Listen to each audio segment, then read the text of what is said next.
उदयपुर विकास प्राधिकरण के द्वारा बलीचा के कोटड़िया फला में मकानों पर चले बुलडोजर कांड पर फूल सिंह जी द्वारा दिया गया बयान। और अभी राजकुमार जी ने राजेंद्र जी मीणा के लिए कहा कि उनका फूल सिंह जी का पिताजी का बोर्ड लगा हुआ है। मेरा पिताजी माधु सिंह जी मीणा है। मेरा आधार कार्ड भी चेक करो, मेरा वोटर आईडी भी चेक करो, मेरा रिकॉर्ड चेक करो। और 1 इंच जमीन अगर फूल सिंह मीणा की मिल जाए तो मैं आप जो कहो जो करने को तैयार हूं। और उसमें जो वास्तव में 2023 से पहले यहां पर विवेक जी कटारा ने 2 बीघा जमीन में कब्जा करवाया था। कोई अदर कास्ट का आदमी था और जैसे वो गांव वालों ने कहा कि साहब ये इतना कब्जा कर रहे हैं, हमारी जो ये झोपड़ियां हैं ये भी तोड़ देंगे, मैंने कांग्रेस की सरकार में वो 2 बीघा जमीन को मुक्त करवाया और उस जमीन को के ऊपर यूडीए का ये मतलब बोर्ड लगवाया। जब वो गांव वालों ने इकट्ठा होकर मेरे को कहा तो मैंने उनको आश्वासन दिया, सरकार किसी की भी हो, आप जो वर्षों से जो बसे हुए हैं उस जमीन में आपका अधिकार है, आपको कोई खाली नहीं करा सकता। और जब यूडीए ने मेरे को फोन किया कि साहब यहाँ पर मीडिया में भी आ रहा है और सब जगह ये हो रहा है कि बहुत बड़ी जमीन के ऊपर भूमि दलाल कब्जा कर रहे हैं और हम उसके ऊपर कार्रवाई करना चाहते हैं। मैंने कहा अगर यूडीए की जमीन है, कोई जो बाउंड्री वाले कब्जा कर रहे हैं तो आप निसंकोच इसके ऊपर आप कार्रवाई करो। मगर दुर्भाग्य है कि वर्षों से जो मजदूरी करने वाले एक एक पैसा इकट्ठा करके मकान बना लिया, यूडीए कहां सो रही थी? यूडीए ने वहां जाकर चेक क्यों नहीं किया? मैंने कलेक्टर साहब और कमिश्नर साहब को कहा है, जो भी इसके अंदर अधिकारी है, जो इस बेल्ट के अंदर है, लापरवाही की है, उनके ऊपर कार्रवाई की जाए। 3 दिन पहले मैंने लेटर बनाकर दिया, उनके ऊपर कार्रवाई होनी चाहिए क्योंकि एक एक पैसा उन्होंने खर्च किया है, मजदूरी करके खून पसीना का पैसा उस मकान के अंदर लगाया है। अगर पहली बार ही उसको रोक दिया होता तो दूसरा भाई या बहन उसमें अतिक्रमण करना या निर्माण करने की हिम्मत नहीं करते। और जो निर्माणाधीन मकानों को तोड़ा वहां तक ठीक है, मगर जो नांगल कर दिया उनके ऊपर भी जेसीबी लगाने की कोशिश की। मैंने उनको स्पष्ट कह दिया था, मैंने कहा जो रह रहे हैं उनको अगर तोड़ दिया तो उसकी जवाबदारी आपकी है। रात को मैं 12-1 बजे यहाँ पर आया, मेरे को जो महिलाओं का वीडियो देखकर मेरी आत्मा झकझोर गई और मैं वहां से चलकर आकर जो वहां पर देखा तो एक महिला जो वास्तव में झाड़ू पोछा का काम करती है और वो महिला रो रही थी, उसको मैंने सामुदायिक भवन में उसको आशियाना बनाकर दिया। मैंने कहा जब तक आपको मकान का अधिकार नहीं मिलेगा जब तक मैं आपके साथ हूं। वही नहीं, और भी जिन्होंने जब मकान पूर्ण कर लिया जब तक ये यूडीए कहां गई थी। और ये जो कांग्रेस सरकार के जो कांग्रेस की पार्टी के जो लोग जो कहते हैं कि बोला कि ये मतलब यूडीए, ये जो टंकी फूल सिंह विधायक के मत से बनी है, फूल सिंह मीणा का विधायक फंड केवल 5 करोड़ 1 साल का आता है। और ये आपको बताऊं कि ये मेरे पास रिकॉर्ड है कि ये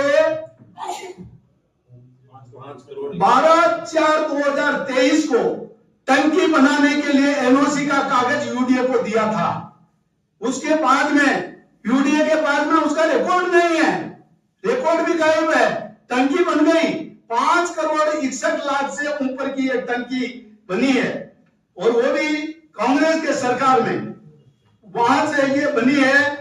और उसके बावजूद भी ये मेरे पास में रिकॉर्ड है, ये 5 करोड़ 61 लाख 53 लाख रुपए का जल जीवन मिशन से टंकी बनी है। कांग्रेस के जिला अध्यक्ष को कहना चाहता हूं और एक पत्रकार महोदय भी कह रहे थे फूल सिंह के मत से ये टंकी बनी है और उन्होंने ये किया है।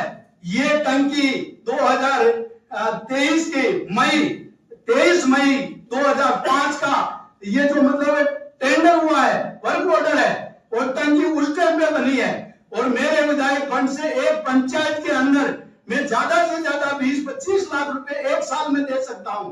5 करोड़ 61 लाख के 53 हजार रुपए मैं कैसे दे सकता हूं?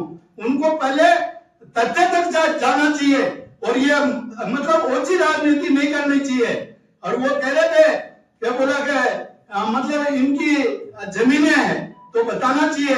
और ये जो तका सिंह जी के लिए कह रहे हैं कि उन्होंने जमीनें बेची, एक भी एग्रीमेंट उनका बता दे। उन्होंने खरीदी है वो अलग बात है, हमारा मंडल अध्यक्ष है उन्होंने भी खरीदी है। और जो आदिवासी बेचारा परसों से कब्जा करके बैठा था और उसकी जमीन का अवाप्त हुई थी जब हमारा ये हमारा ट्रांसफर नगर के अंदर वो बिल्कुल सटी हुई जमीन थी, उस टाइम पर उसका अवाप्त क्यों नहीं किया गया? क्योंकि वो गरीब आदमी था, उसका कब्जा था, इसलिए उसको छोड़ दिया कि भाई इसको ये कर दे। वो भी गरीब था इसलिए उसने अलॉटमेंट नहीं करवाई और उसको पट्टा नहीं मिला। और वो जमीन किसी पैसे वाले की होती तो वो बेचारा आज वो भी उसके अंदर मकान बनाता या प्लॉट बेचता, कुछ भी करता। मगर आदिवासी के ऊपर मतलब ऐसी नियत रखने वाले, मैं तो कह रहा हूं ये जो वास्तव में इस जमीन के अंदर आदिवासी नहीं है, सर्व समाज ने सस्ता प्लॉट दिया और किसी ने खरीद लिया तो कौन सा गुनाह है? और मेरे को यूडी वालों ने पूछा कि बोला कि वास्तव में हम वहां पे कर रहे हैं तो उन्होंने निर्माण दीर्घकाल नहीं, मेरे को बाउंड्री वॉल और वहां पर छोटा मोटा इसकी बाउंड्री को तोड़ने के लिए कहा था। और जब वीडियो आया तो मैं ऑडियो और ये जो वहां की जो रिपोर्ट आए तो मैं जयपुर से यहाँ पे आया। और वो कनेक्शन की बात करते हैं कि ये बीजेपी के सरकार में कनेक्शन हुए 2019 और 23 के बीच में 60 कनेक्शन हुए थे, कांग्रेस ने दिए थे। वो किसकी सरकार थी? और हमारे यहाँ पर 64 कनेक्शन हुए हैं, दिया है, ठीक है। ये मैंने आरएसबी वालों को भी पूछा तो बोला गया साहब मोदी जी की योजना है, हर घर में दीपक लगाना है, लाइट लगानी है और हमने कनेक्शन दिया है। मगर उसका मतलब स्टाम्प पर 500 रुपए का स्टाम्प पर उनका कागज है तो ही हमने कनेक्शन दिया है। कांग्रेस सरकार में कनेक्शन क्यों दिया? और ये जो परसों से रह रहे हैं उनके लिए मैंने पहले भी कहा था कि 23 से पहले अगर रह रहे हैं तो रिकॉर्ड लाओ, नहीं दिया। फिर भी मैं जिनका मकान टूटा है उनके साथ में खड़ा हूं और उनको न्याय दिलाने के लिए मैं हमेशा तैयार रहूंगा। मगर ये ओछी मानसिकता रखने वाले और एक दूसरे पर कीचड़ उछालने वाले खुद के पांव में देखकर वो अपने आप में जाके कि ये क्या कर रहे हैं। और मैं तो कह रहा हूं कांग्रेस का जो इतना बड़ा लीडर है, गैस गोदाम है, उसका कागज क्या है? बेचारे गरीबों का प्लॉट को खा गया और खुद का प्लॉट ले लिया। उसकी यूडीए कार्रवाई क्यों नहीं कर रही? कोर्ट का फैसला है, क्यों नहीं कर रही? क्योंकि वो पैसे वाले हैं, राजनीति का दबाव है और वो कुछ नहीं कर रहे। ये गरीब है, ये कार्रवाई नहीं कर सकते, इनके पास आगे पहुंच नहीं है, इसलिए इनके ऊपर हर आदमी की, हर पार्टी की ये मतलब इनको दबाओ और उनके ऊपर कोई न कोई ऐसी दबाव डाले। मैं